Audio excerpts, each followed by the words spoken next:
Si ustedes creen que para triunfar en el fútbol se necesita un plantel lleno de unión, amistad y entendimiento mutuo, que para ganar grandes cosas se necesita mucha disciplina, sacrificio y esfuerzo, y que para ser importante en la historia se debe dejar una marca única en el deporte, están en lo correcto, o en casi lo correcto. Como sabrán, todo se puede clasificar en probabilidades y esta afirmación tiene un 99% de verdad, el 1% pertenece a la historia del equipo más violento del mundo, que contra todas las apuestas se coronó campeón de Italia. Dos bandos en un mismo equipo, peleas y discusiones internas, ideologías radicales hoy fácilmente cancelables en Twitter, y mucho más abarca la historia de cómo el equipo capitalino Lazio, a pesar de todo, lograría ganar su primer Scudetto. En este video conoceremos brevemente la única e inigualable pandilla salvaje del fútbol. Quédate porque comenzamos.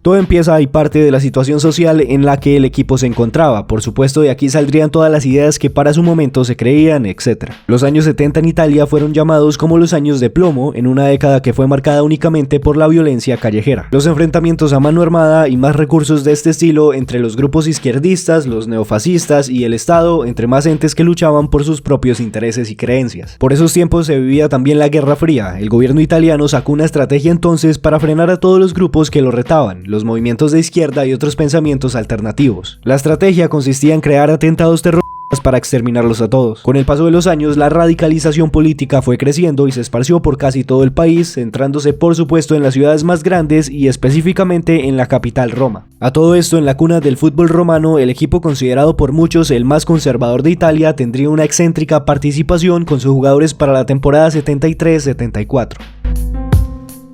El equipo de las Águilas, si bien era uno de los más importantes del país, tampoco era el más grande o imponente. Su palmarés era despoblado, jamás había ganado una liga y para colmo había bajado a la segunda división años antes de su primera conquista nacional. Ese descenso sería el más escandaloso de Italia para aquellos años y fue el primer mal trago que tuvo que pasar este equipo en la B. La temporada de terror fue la 70-71, cuando después de estar en una crisis bárbara terminaron descendiendo dramáticamente. Su estadía en la segunda categoría duró más de lo esperado porque no fue hasta 2 años más tarde que lograron ganar esa liga y se reintegraron junto a los mejores de Italia.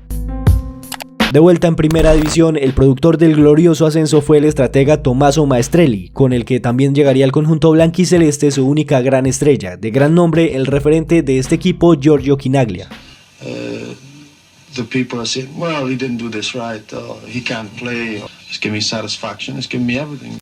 Poniendo también un poco de contexto, pero ahora deportivo, para aquellos comienzos de los 70, la primera categoría del calcio estaba en competencia continua por 4 grandes equipos: la Juventus de Turín, el Inter de Milán, el AC Milan y el Torino, los pares de ambas ciudades italianas. No obstante, la capital resaltaría esa misma temporada de ascenso, pues gracias a varios ajustes en el personal y la nómina, la Lazio subió para la 72-73, en donde inesperadamente se ubicó en el podio como el mejor tercer equipo de la temporada, sobrepasando a regulares de los primeros puestos como Inter, Fiorentina o Torino. Con un renovado y productivo buen fútbol, la siguiente temporada esa, la 73-74, la Serie A vio un fenómeno extraordinario, ya que para ese tiempo se conocía las particularidades del equipo de la capital. Pero a pesar de eso, de conocer las particularidades del equipo de la capital, la Lazio se coronó campeona al final de la campaña, superando a entre todos a la fabulosa Juve de Fabio Capello. Ese equipo de la vecchia señora había ganado los últimos 2 Scudettos e iba por su tricampeonato, frustrado evidentemente por el que menos esperaba.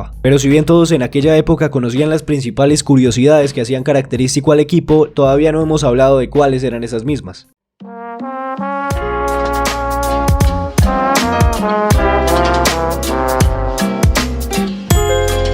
Una de las cosas más sonadas por la época eran claramente las posturas ideológicas y políticas, de donde supuestamente se desprenden todos los problemas de este equipo, el cual básicamente tenía 2 grandes particularidades que lo hacían único en su especie. La primera era que dentro de la concentración en el equipo habían 2 bandos, 2 grandes grupos separados que no podían convivir juntos. A cada jugador del plantel se decía que estaba loco, que era salvaje y era simpatizante o discrepante del fascismo, pero lo que verdaderamente relataron algunos quienes estuvieron presentes en el momento era que más que alguna ideología ideología política desarrollada, se trataba más de un carácter muy agresivo y violento, que la separación de cada bando en la Lazio era más por cuestiones de ego y de mal entendimiento entre sí que porque algunos apoyaban directamente ciertos dictámenes políticos y que porque otros no. Como era de esperarse, cada bando tenía su líder, por un lado la figura Chinaglia y por el otro Martini. Estos dos jamás se hablaban y cuando se enfrentaban en partidos de entrenamiento intentaban lesionar a sus compañeros, pero entre comillas rivales internamente. Tanta era la fricción que en el Estadio Olímpico la Lazio tenía 2 vestuarios separados y si alguien entraba al incorrecto seguramente eso le podía costar la vida. La segunda particularidad de esta escuadra es la que origina su popular apodo, la Lazio de las pistolas, y es que cada jugador portaba un arma de fuego, algo que si bien era común lo de salir a las calles armado, otra cosa era llevárselas en defensa de que de pronto alguno de sus compañeros quisiera acabar con su vida. Lo más raro de todo esto es cuando llegaba la hora de jugar partidos, ambos bandos se unían como si no pasara nada y durante esos 90 minutos eran verdaderos compañeros. Era como si...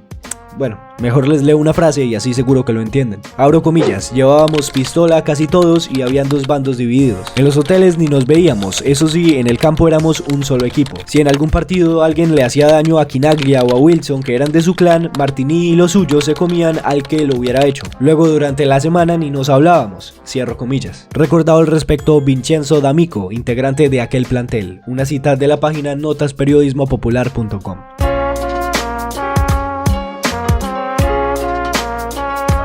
La locura en el hombre puede lograr grandes cosas, una de estas tan surrealista como que en un plantel tan distinto entre sí, con muy pocas pistas de lo que un conjunto ganador de fútbol tiene, sin valores, sin sentimientos deportivamente bien aceptados, se convierta en lo que fue, un campeón. Esta Lazio de las pistolas pasó a la historia por su peculiaridad misma, pero también en lo que respecta a lo meramente deportivo, se trató de la primera gran hazaña de un equipo pequeño, que nacía para tiempo después darles competencia a los gigantes de un fútbol ya para entonces muy desarrollado como lo era el jugado en Italia.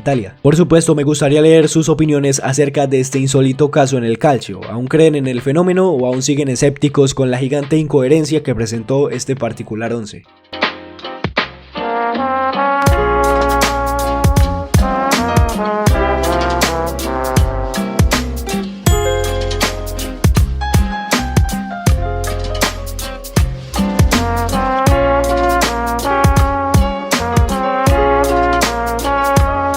Sin más, espero que este video haya sido de su agrado, pero sobre todo que les haya parecido interesante. Ya saben que si quieren ver más de este tipo de contenido, la mejor ayuda es dejando sus interacciones, bien sea en likes, en comentarios o suscribiéndose si es que aún no lo han hecho. Yo soy Chapas el Crack y nos vemos en la próxima.